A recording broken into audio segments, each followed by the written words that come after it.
Welcome to the Unconditionally Worthy Podcast.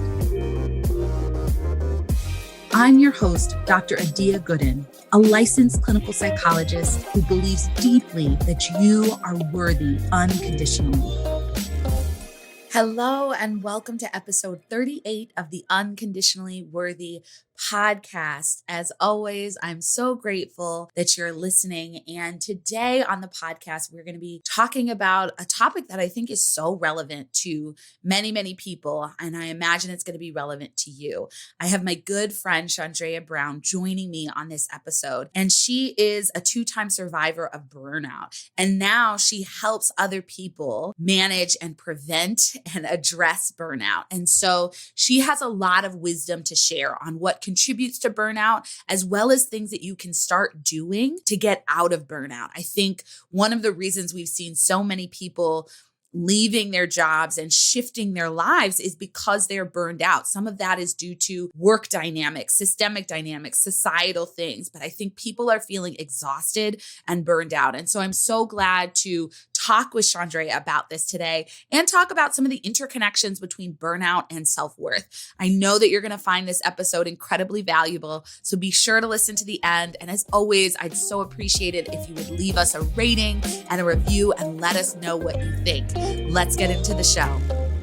Hello, and welcome to the Unconditionally Worthy Podcast. I am so incredibly excited to introduce you to my good friend, Chandrea Brown. And I'm just going to tell you a little bit about her. So Chandrea is a burnout preventionist, data whisperer, and connector of dots. She has literally spent nearly half of her earthly life in data engineering, data analytics, and data visualization professions. And she regularly geeks out on all things project management. Her professional experience spans a variety of industries, including healthcare, manufacturing, retail, and government. As a 2-time burnout survivor, Chandrea is also deeply, deeply passionate about letting anyone who will listen know that there is another way. Burnout does not have to be your modus operandi. Chandrea specifically specializes in helping big-hearted, purpose-driven change makers and entrepreneurs define, design, and strategically walk out an intentional work and life of alignment, impact, ease, and flow. So I know Chandrea from our years together in the dance ministry at Trinity United Church of Christ. And I have always been drawn to Chandrea's warm, positive energy. She is just somebody that you want to be around. And I'm so grateful to have her as a friend and now as a business bestie. And I know that she just has so much wisdom to share about burnout, which is such an important topic that is on the top of everyone's minds these days because so many of us are struggling with burnout. And so I know she has a lot to share and a lot to contribute. So welcome to the podcast, Chandrea. Hey, girl, hey. How are you? I'm good. How are you today? I'm well. It's nice. I see it. Words, I guess, of affirmation is something that I give a lot. And I didn't realize, like, it's good. It's good to hear your flowers. Yes. So yes. Take the flowers. I'm glad you're receiving them. So I'm going to start our conversation as I start all of my podcasts with guests. And I would love for you to share a little bit about your own self-worth journey. Yeah, it's really interesting. It's been a process, but it's been a process that I would not have even defined as self-worth. I didn't realize that was a root because, like, to me, healing and unlearning comes in layers and in different levels. And once I realized that something was awry with regards to like value and worth, it was a matter of figuring out self-esteem, right? And like, I thought I was shy. Not shy, I'm introverted, but I thought it was more shy and it was like self-esteem. And actually meeting you came in the second part of that because once, when that kind of came up, I think I was in my mid 30s at that point. And I was like, this is ridiculous. I need to figure this type of thing out. And I remember we were at church and I can't remember if it was, the pastor from, Alfred Street that came up, but they were talking about love or, Dr. Reverend Freddie, but they were just talking about love, the importance of loving yourself, loving yourself. And I remember sitting there and I'm like, well, how do you do it? What are you, just thinking to myself, how do you do it or whatever? And because I was just like really like internally frustrated about all of that type of stuff. And I knew I did not like being seen. And it's something that I'm still working on with regards to just like my physical presence. I'm not necessarily happy with like my size. I would like to be a healthier size and I'm working on that. But I joined the drill team and I remember being on the drill team and we're practicing up in the annex. And in that practice, there's a call and response. And so, and a lot of times we're referencing scripture or they're just like sayings or whatever. And one of the things, it's two things that happened in this one practice. And it was like, one was the verse about being God knowing us in our mother's womb, right? And being fearfully and wonderfully made. And what stuck out to me was like, he knew me first, or whatever. I was like, when you were practicing, you keep repeating it. Right. So that was the first thing. And then later in that practice, I don't know if you remember how they just like, who are we will be the call. And the response is like, we're God's black, we're God's black queens, I believe. And then the next line was like, why do you expect a lot? And the response was, because I'm worth a lot. And I'm just, just repeating it. And I'm like, I am, or whatever.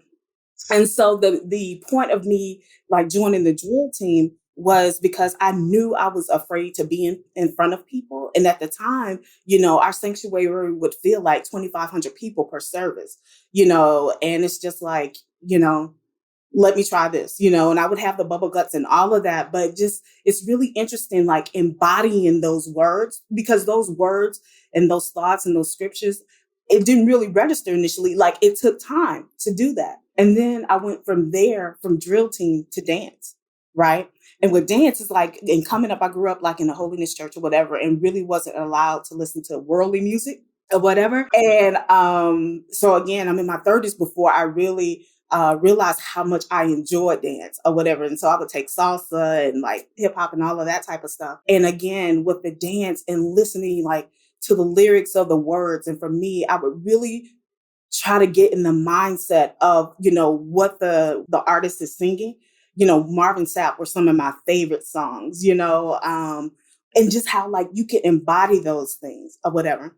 And so through those like 3 different phases, I went from realizing like, oh, okay, it's not shyness. It's not, okay, is it self-esteem? No, it's not self-esteem. It's more about God-esteem. And then with God-esteem, I really was able to flourish and really like owning that, knowing who I am and whose I am. And God, really, really helped me for years and years and years. And it wasn't until we were in your apartment and you were doing your prep for your TED Talk.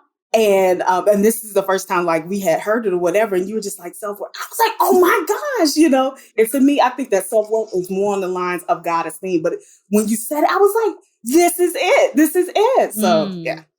I love that response.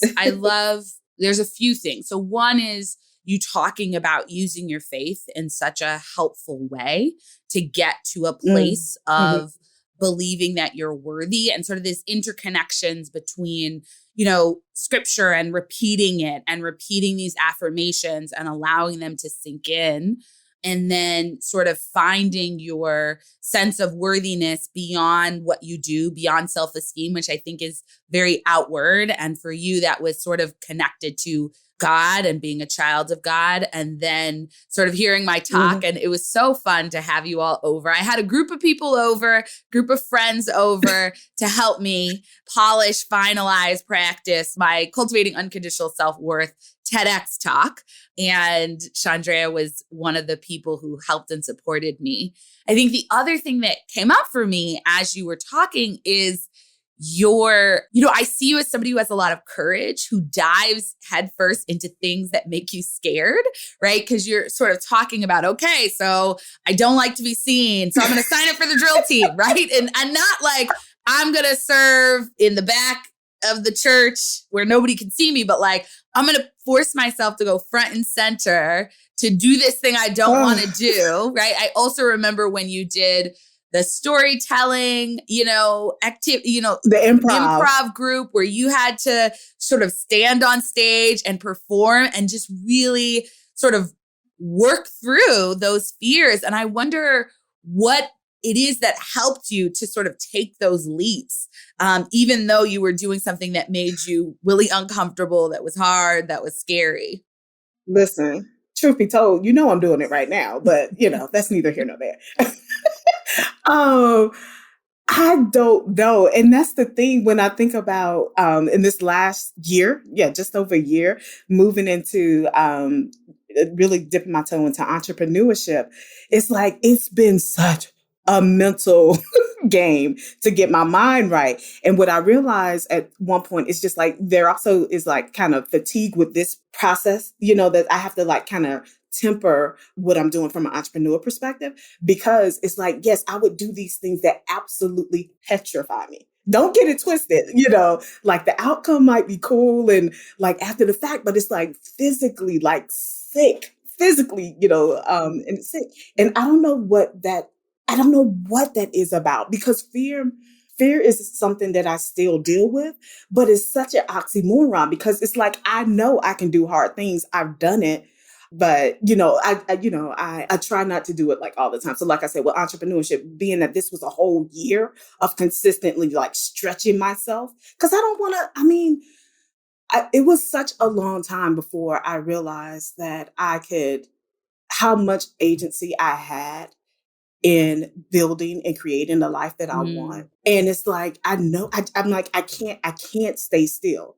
And it's so interesting because I figure physically sometimes like feel like I'm being torn apart. Like I really want to go the opposite direction, but I'm being pulled in the other. So to answer your question, I have no idea. Maybe it'll come to me later, but I don't know how I do it, but I know it's interesting and it cracks me up to experience that and then to see myself doing it. But the good thing is the more that I do stuff that are like so outside my comfort zone, I just see how much like beauty it is in the journey. There's just so many lessons to be learned from that. And I just grow more fuller and more colorful into just to who I am. And it feels good and it hurts at the same time. So I don't know.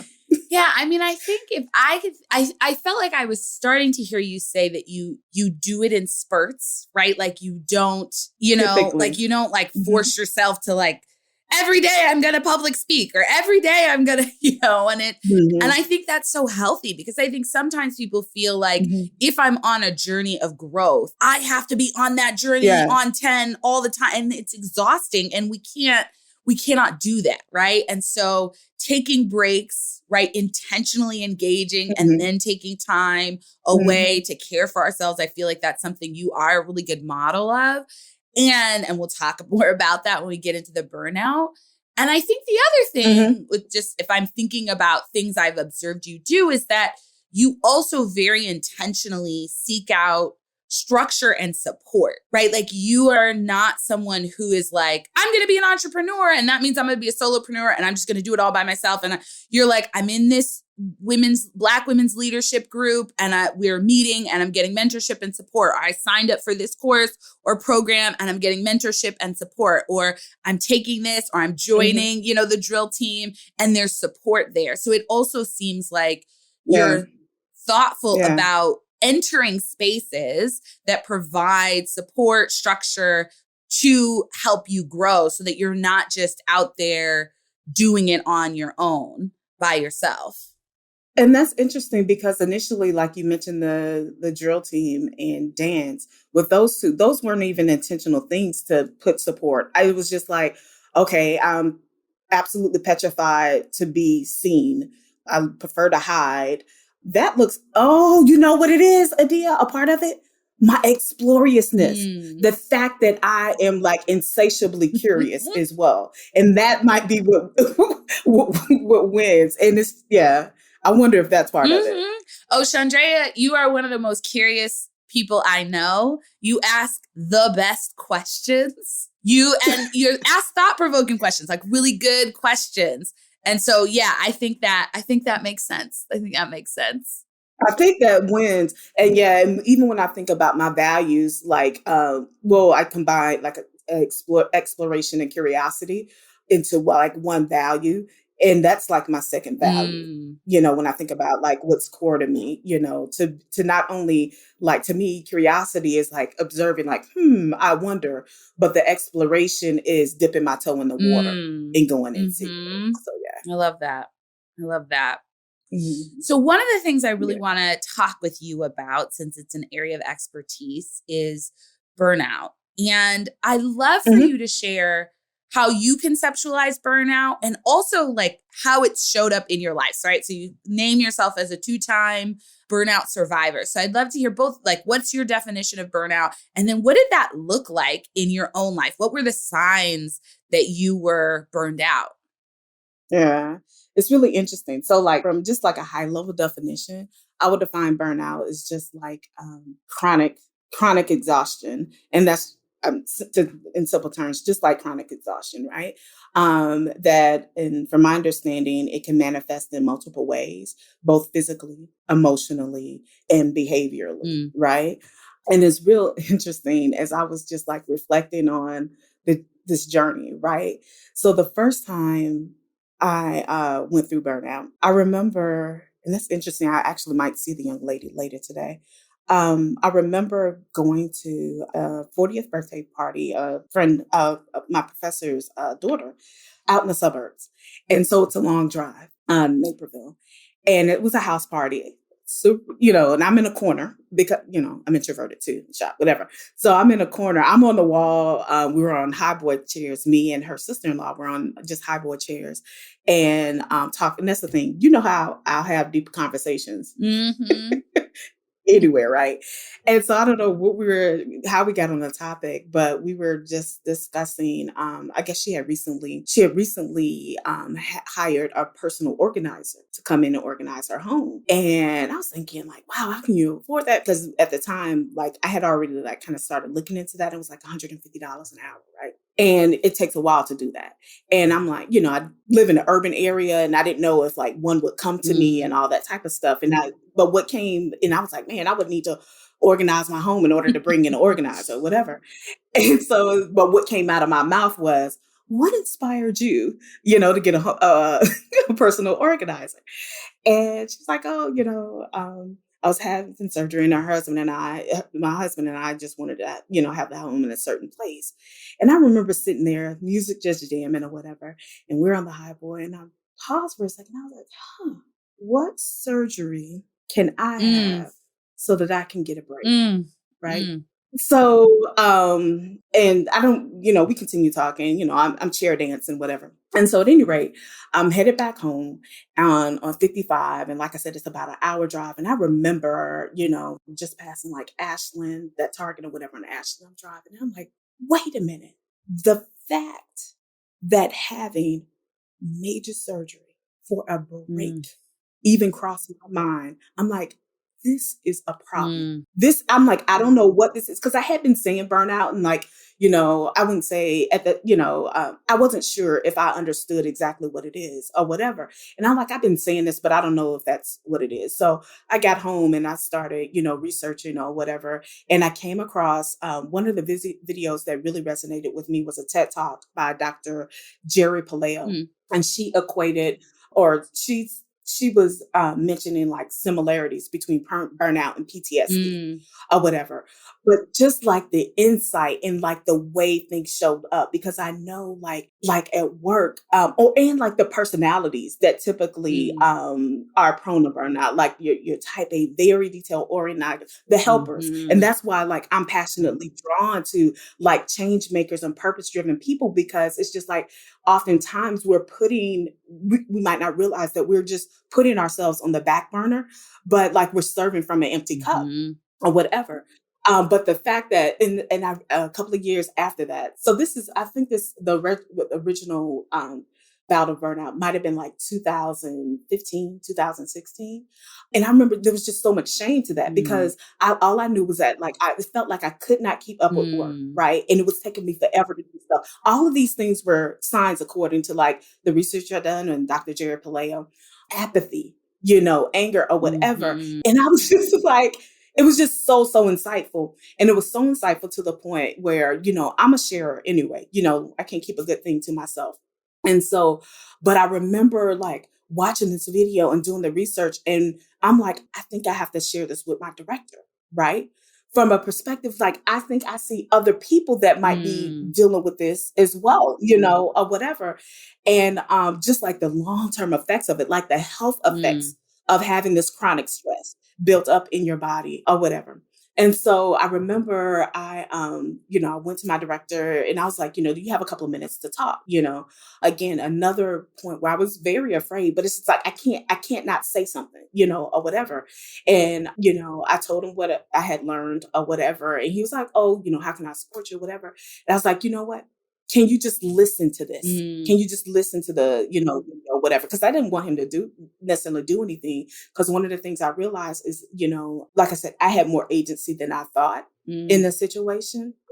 Realizing that change is a big factor in burnout as well, when change is being brought on to you. So like in these pandemic times, a lot of people, it's more prevalent in like everybody, is dealing with this. But what I did with that first bout of burnout, like I said, healing happens in layers and levels. And in retrospect, looking back, I realized what the level that I had gotten to at that point was my time, right? My time. And so the lesson that I learned and the experiment that I did was, I was like, okay, let me look at my responsibilities or whatever for the day. And this was just like kind of revolving work. And I realized I had like 20 to 22 hours of meetings on my calendar a week, right? And they would be all over the place. And the thing about it is, I'm a knowledge worker, right? So I'm programming, or I'm doing analysis and all of that that takes deep cognitive work and energy, right? And just seeing that when and I'm a visual person as well. So I both use Post-its and my calendar, and just like added the stuff up. And I was like, no wonder, no wonder why. And so from that, I was really adamant and conscious about, like, I started bunching like tasks together. I started determining whether or not meetings were really necessary for me to attend, or, grouping things together. And that really helped for a while. But then there was a second but I'll stop here in case you have any questions. Yeah, I mean, I think it's so helpful that you're sort of describing this sort of chronic exhaustion. You're mentioning that there are some real consequences. This example of considering surgery, I don't think that's so uncommon, right? I think a lot of people get to a place where they're like, if I could get into an accident that wouldn't kill me, but then I'd be on bed rest and I wouldn't, right? Like, people have this, I have conversations with clients, right? Who are sort of like, what's the escape? I'm so overwhelmed. I need an escape. And surgery. And I think we live in a world, and thankfully it's shifting, where there's just an expectation that you go all the time. And I think especially in the US, you need to sort of have a reason for taking a break, right? You need I've been so exhausted. It's been such a busy, so I'm going to take a vacation, right? Like, and it's just going to be a week, right? And I'm going to stay on my email, right? There's this sense of constantly working. And I contrast that. I studied abroad in Chile, and that's, a country that has a siesta every day, every weekday. Everything shuts down for 2 hours. 2 hours. It's shut down. Like, no stores are open. Restaurants are not open. You go home, you have lunch with your family, you take a rest, you take a siesta, right? You take a nap, and then you go back to work for a few more hours, and then you gather as a family and have a nice dinner, and maybe it goes late into the night. But it's such a different energy around working, right? To take 2 hours off in the middle of the day. Or, when I've traveled in Europe, and usually I'm like, I'm trying to fit in everything I can fit in 2 weeks. Like, and I saved all my vacation days for a whole year, and I didn't take time off so I could do this for 2 weeks, right? Like, it's this really intense thing. And you're talking to these people and they're like, oh, I'm on holiday for a month, or I'm taking a 3-month sabbatical. And you're like, what? And it's normal. Yeah. Did you ever find, because I would find it would take, let's say I take go abroad for 2 weeks or whatever, it would take half that time for me to calm down and stop checking stuff. Mm-hmm. You know, and then another interesting thing is I was actually reaching out to for a coach, a career coach at the time. And this was 2018. So this is around the second bout. This was the second bout of burnout. And was headed to Bali. But right before that, she had a discovery call, sales call with me or whatever. And she was trying to understand, if I was an appropriate fit for her program. And she was like, well, actually, and I don't know if it was like, because I, at the time wasn't like a C level or director type level of person or had that type of role or had maybe that income. But one of the suggestions that she had, because I told her like I was looking into therapy and I'll be starting at the beginning of 2019 again. And I mentioned how like I would go on vacation because I was like, I would get reprieves a little bit when I would go on vacation. But there was also a lot of guilt I had because you experienced part of this too when I started stepping away. So when that with that first bout, like I said, I started releasing responsibilities, right? Because the thing is, I didn't even realize it just kind of happened by default. As life continues, you have all these interests or, you have these communities or you're doing volunteering thing. And I didn't realize I kept adding, but I wasn't subtracting. There's only so much time and energy in a day, right? And so at the time I was doing like equity, doing equity work, combining like equity and data, health equity and data. And I absolutely loved it and did it. But, truth be told, it was taking a lot of time. Right. And I didn't want to step back from it. But it's just like I am drowning in plain sight, and I literally feel like, I remember driving home and just thinking like the physical like heart palpitations and stuff I was having. And I was like, God, okay, I promise. I'm gonna step back. I'm gonna step back, just give me a little bit more time. But I remember talking to one of the sponsor of this program in his office. And I had been telling them probably for 6 months that I was going to step back, and they're like, Chandrea, you love this work. You're so passionate about it. Da, da, da, da. I was like, that's not it. It's not an esteem thing. I'm trying to live. I'm like, I've cut off all my freaking hair, but I think I cussed. But that year I had gained 20 pounds. Like I had cut my hair from shorter than this to bald head, basically, because it was like, that's one less thing for me to do. Right. And I end up like, crying in his office. I'm like, what is this? Oh, ever. But then, and I was having to tell this woman, I'm like, I have so much guilt about stepping away and taking care of myself, even though I knew I was drowning. Right. And her suggestion was, when I re-engage in therapy to actually, see if that therapist can support me in figuring out that area and just how helpful that was. Because, it's just amazing how much guilt is associated with putting my own mask on first or whatever. And that was the last thing was that she was just like the fact that she's like, the root is not being resolved because that vacation is temporary. You're coming back to the situation or you're coming back to that same mindset, or we can jump from job to job, or we can jump from industry to industry. But if we're not dealing with the root to the root of the root of the root, and, and that for me, that went from my time, to my esteem, to my worth, because it's like, wait a minute, it's my being, not what I do that gives me value. And the fact that I associated that was a part of that toxic mindset. Yeah. I mean, you just touched on so much there, right? I think so many people operate in a space of living for the next vacation, right? They, planning the vacation, you're on the vacation. And, as you said, sometimes you got a few days. If you have a week, you have a few days where you actually feel calm and relaxed. And then you get back and then you're planning the next vacation. And it's not like it's bad to travel. Travel is wonderful, right? And if you're living for the next vacation, if that's your life, it may be a sign of burnout. I know another sign for me is feeling irritated that people are asking me to do things that are my job. Oh, they are your job. Right, like, they are. Like, it's like, dear, could you please? And I'm like, why are you asking me to do that? And it's like, well, that's your job. That's in the job description, And it's like, if people ask you to do something outside of the scope of your job, it makes sense that you might be like, hey, right? But people are asking you to do your job and you're like, the nerve. Can you believe they asked me to do this? And it's like, well, you did sign that job contract, right? Like that's a sign of like, you may be burned out. That may be a sign.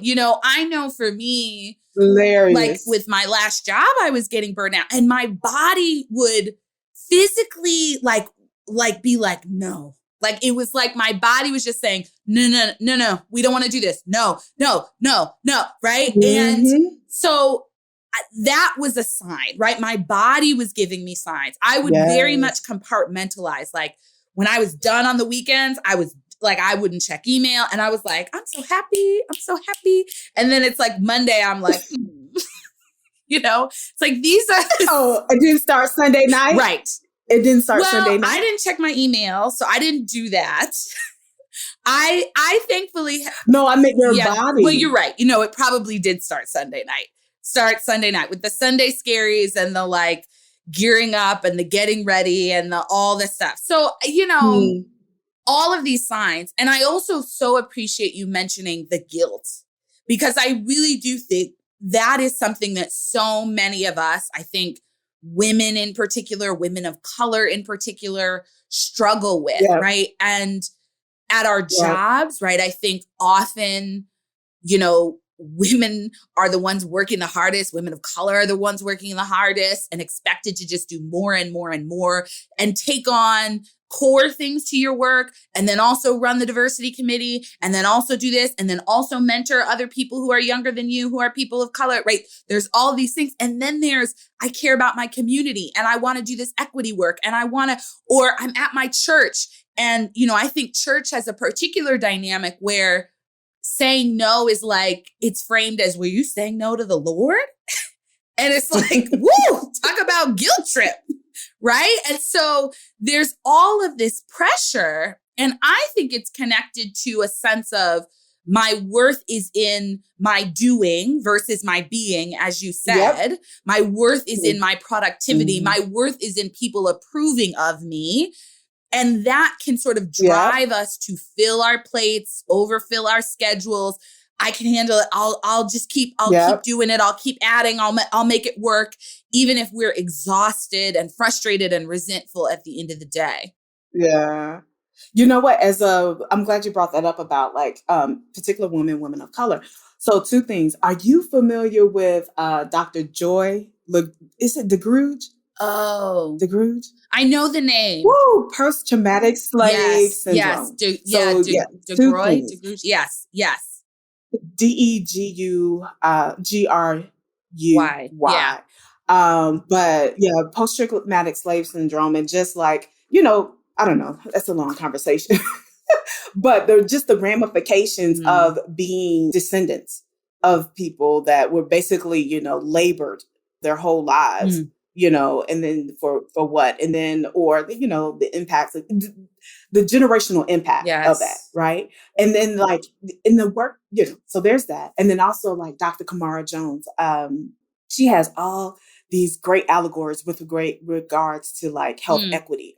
But she also, and health equity and then like racism, but she defines racism as a system, not an individual, right? And that system is institutional, is structural, is all of these things. But what really resonated to me, she came to our hospital one time and gave a talk when I was doing the equity work, so fangirled or whatever over her. But it was so interesting sitting in that room. It was maybe 200 of us, and it wasn't many people of color.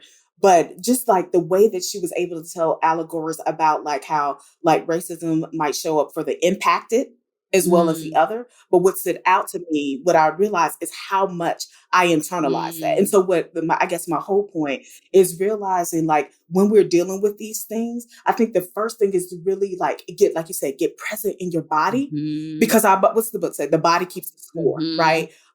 Things register with us, but if we're doing and we're living by default all the time, we're not even realizing that, that we have this pain in the pit of our stomach or that our side hurts, but it's an association when something happens. But if we even would just pay attention, I think a little more and get more present in our body, a sign will become more apparent kind of sooner. I mean, it makes me think of all of the poor health outcomes for Black women Mm-hmm. in particular. And Mm-hmm. Mm-hmm. the stories that I think many of us have heard, I know I have, friends and family who put off the exam, put off the appointment, put off the mammogram, put off the pap smear because they were so busy caring for everyone else. And probably also because of, the systemic trauma that so many Black people, Black women have experienced in the medical system. And so it doesn't feel like a comfortable or safe space. And, there's this systemic issues, right, which are barriers to accessing care. Do you have health insurance? Do you have a doctor you trust? Do you feel comfortable, right? And then there's also I got to take care of everybody else first. And so I did my pelvic exam. I knew there was something wrong because I hadn't got my period in months and months and months. No, I'm not talking about myself. No, You? not myself, not me. I'm okay. thinking of a former coworker, and, she had put off her exam and then she got it and she had cancer and it was rapid and she passed. Right. And, no. and these are stories that I don't think are uncommon. They're heartbreaking, but it's like part of, I think your recommendation is like, can you slow down enough to create enough space to just notice like what is happening in your body? Because we do carry stress in our body and our body gives us signs. Starts off with little signs. Hey, you need to rest. Hey, you need to eat. Hey, this food gives you stomach ache every time you eat it. Hey, blah, blah, blah, little things. And then the signs get bigger, right? And, there are these serious and heartbreaking consequences to not listening. And I think we live in a world that says, don't listen to your body, keep pushing, keep pushing, keep pushing. I think many Black women have been socialized to be strong and keep pushing and keep pushing and keep pushing. Yes. And it really has dire consequences. So, I think that is something. Yeah, go ahead. Yeah, that is something else because I believe I told you. So like when the 2018 going into 2019, talked to the coach and she was just like, no, you can't do the course. You need to, do whatever. That was also the time that I ended up, kind of crying. And when I was, the whole guilt thing. So I went to Bali or whatever. And there we were doing like Ayurveda or whatever. And I was mid-40s at the time. And I just happened to mention like not having my cycle for a while, and I was like, oh, no more cramp, whatever. And I thought I was going through the change of life. But right before I left to go to Bali, I realized that I went to my PCP and, they always ask you that. And I was like, oh, it happened 9 months or whatever. And she's like, what? And I was like, oh, yeah, so I'm going through the change of life or whatever. And she was like, I think you're, like, don't crack. But she knew how old I was for real. She thought it was, if you look at me at the time, she would have thought I was a little bit younger. But at any rate, I knew my goal when I started the next year was to, start looking at the root cause of that. Because I didn't realize until actually the doctor didn't mention, she let me know it was a problem and that I probably want to get that checked out. When it was the discussion that we're having in Bali, it was a holistic health and wellness thing. I realized in that discussion that, if you're not shedding and you're supposed to be shedding, that's actually a good breeding ground for toxins to build up and all of that, and to things like cancer to show up. Bottom line, big picture, it wasn't until April of the next year that I was really able to start going to my appointments because I had started like just cancel. It's like I don't have the bandwidth, to think about it, right? I was freaking losing my sight, right? Because I was losing my peripheral vision. Like if I were to look at the test, like they were like black up here. I didn't even realize this was happening. What was happening was basically I had a pituitary tumor that was growing. The pituitary is like right at the intersection, like behind your nose and your eyes. So it was growing up in the optic nerve, or whatever. And the thing about that is when I was petrified when that happened, of course, when I realized what was going on. But I was just like, no wonder why, and that's up there dealing with like your hypothalamus. It's up in that area. So I don't know if that was part of the reason why overwhelm was so prevalent and so heightened for me. And, I don't know if you noticed just how I had just pulled away from everything and everybody for like a year. It's just like, I do not have the capacity. I can't take anything else. But just the fact that not paying attention, like I could have lost my sight. And the thing is, I had to advocate for myself during that time with the doctors, because it's like, oh, we can just do a hysterectomy or whatever because I have fibroids. And I was just like, but you're not telling me why. Right. You know? And then it's like, okay, you can go see an endocrinologist, go to the endocrinologist. Oh, you only have one hormone that's a little off or whatever. We can give you hormones. And I was like, yeah, okay, but you're not telling me why. So she's like, okay, let's do an MRI. Wow. And then that's when they saw that, because it's not something that you really see unless you get an MRI. But yeah, paying attention is like pivotal. Paying attention, even to how you're breathing. Yeah. You know what I'm saying? That's a sign. Yeah. Yeah. I mean, I think it's the gravity of this, I think, is really what we're touching on, right? That so often we feel like, I'll be fine. I'll be fine. I'll be fine. I'll be fine. And I think what we're talking about is maybe you won't be. And it's so important for everybody listening to take care of yourself, right? To give yourself the space, to listen to your body. And some of that involves creating space. And it sounds like, one of the things that you might recommend and that you did, and, you can share more about this, is starting to clear stuff off your schedule, right? Can you get out of some of those work meetings, right? You may feel guilty.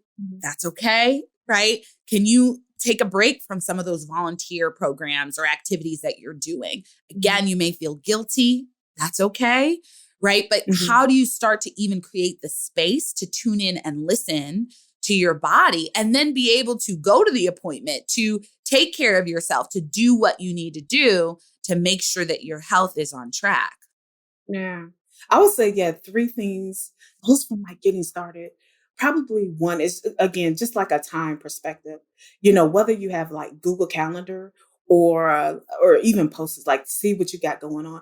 Really look at how you spend your time and how long it takes to get things done. Because I remember when at my office, I ended up using Post-its on the wall or whatever, and just looked at all the things that were in progress. And on each Post-it, I would put how long I think it would take to get something done. And I remember wanting to make the numbers smaller. But I'm like, this is really what it takes. And I was embarrassed to put this stuff on my wall. Like, I was embarrassed to show it to me, or whatever. But there's something about like, I remember Reverend Stacy used to say, you can't fix what you can't face. And it's just something about getting stuff out of our head, I believe, and seeing it, that is paramount. Like you said, like listening to your body, giving yourself space. And then also, I think a big thing in getting started is just, beginning to have the thoughts that can turn into beliefs that something else is possible, that it does not have to be this way, and whether that's supported by listening to other people that have come through or whatever. But it's like, we have, in my opinion, it's like we have to believe that something is potentially possible a lot of times before we start moving in that direction. Yeah, I love that. So actually taking stock of your time, taking an inventory of your time, of how you're spending your time, being honest with yourself about how much time things take. I think most of us want to believe that things take much less time than they do. Usually things take double the time that we think it's going to take, and that's normal. So being honest about that, listening to your body, which we've talked about. And then, oh shoot, I just lost the third one that you said. Help me out. I don't remember. I'm just talking. I don't know. What did I just say? Oh, goodness. Well, y'all can rewind it. Get to the point. But I think sort of knowing that that's okay to not sort of constantly be doing. I think one of the things that was coming up for me is belief. You're right. Belief that it's something different is possible. Belief that something different is possible. Like the thought, just the mustard seed. Yes. And I think that's so powerful. Like one of the things is that one of the beliefs that I'm shifting is the fact that you have to work hard and long to be successful. I'm really letting go of that. Like, what if it could be easy? What if my impact in the world could be easy? And I think also remembering, and you touched on this earlier, that I think in so many ways, the biggest impact we have is how we be more than what we do, right? If I think about the clients I work with or the coaching programs, the people who are in my coaching programs, they're probably not going to say, well, Adia did this for me and this for me and this for me and this. They're going to say, when I was in her presence, I felt worthy, or I felt this, or I felt held, or I felt seen. And that was transformative for me, right? I even think about you saying, you withdrew for that year. And yes, Chandrea withdrew for a year. But I think the piece is, I didn't take it personally. I don't know that any of at least our mutual friends took it personally, because Really? I was kind of like, okay, I don't know what's going on with Chandrea, but like, I didn't take it personally as in like, what is Chandrea? Why is it? I was just kind of like, okay. And I think part of it is my affection for you, my connection with you was never about what you did or did not do for me. It was always about who you be. It was always about how nice it was, how wonderful it was to be in your presence. And so a year without being in your presence is like, yeah, like I missed you and it would have been nice. And it was not, well, Chandrea is not doing this for me. You know what I mean? And so I think we've got to remember that the people who truly love and care for you, they appreciate you so much more for who you be than what you do. And when you're in relationship where it's all about what you do for someone, that's worth examining. I mean, if it's a child, children need things done for them. But, in general, like if the relationship is predicated on you doing, and if you stop doing, there's a problem and they're not okay with that, that's a relationship to reevaluate. You know what? As you're talking about that, thank you for sharing that from the from an outside in perspective. Because girl, when I tell you, what happened, basically, I didn't even realize I was withdrawing like that. All I knew is I couldn't take anything else, right? And my pendulum swung all the way in the other direction. And so I'm slowly coming back. But even in re-engaging, like in various communities, the dynamics are still a little different, because a part of that is like, I realized that I'm introverted, and that even though like I can be very engaging and outgoing, but I'm also very empathic, and that takes a lot of energy from me. And so I didn't realize how much restorative time that I need. So like, I can't always be available. But my point is, I had so much guilt. And then it was just like, I blew stuff up in my head as far as re-engaging with folks. So I still have a couple of other people I need to re-engage with, but it's like I'm doing it gingerly. It's not as bad as it was before, because I just know how extremely horrible it felt to be in that constant state of overwhelm for so long. But like to look back and just realize like, oh, that's what I was doing. It was just like, if I think about Maslow hierarchy of need, I was going back down to physiological safety. I was just trying to survive. Yeah. Yeah. Well, I feel like we could talk. I know we could talk for hours and hours and hours. And I'm just grateful for you sharing so openly and honestly, and also sharing some strategies for those who are really resonating and feeling like I may be burned out, I may be struggling. Chandrea has shared some really useful strategies to start to reorient. And I'd also love for you to share how people can connect with you further. If they're like, oh, I got to keep hearing what Chandrea has to say, or maybe even would want to work with you, like how do people do that? How do they reach out to you? I would say the easiest way at this point is Instagram. And I am Chandrea Brown. I am CHANDREA Brown.com.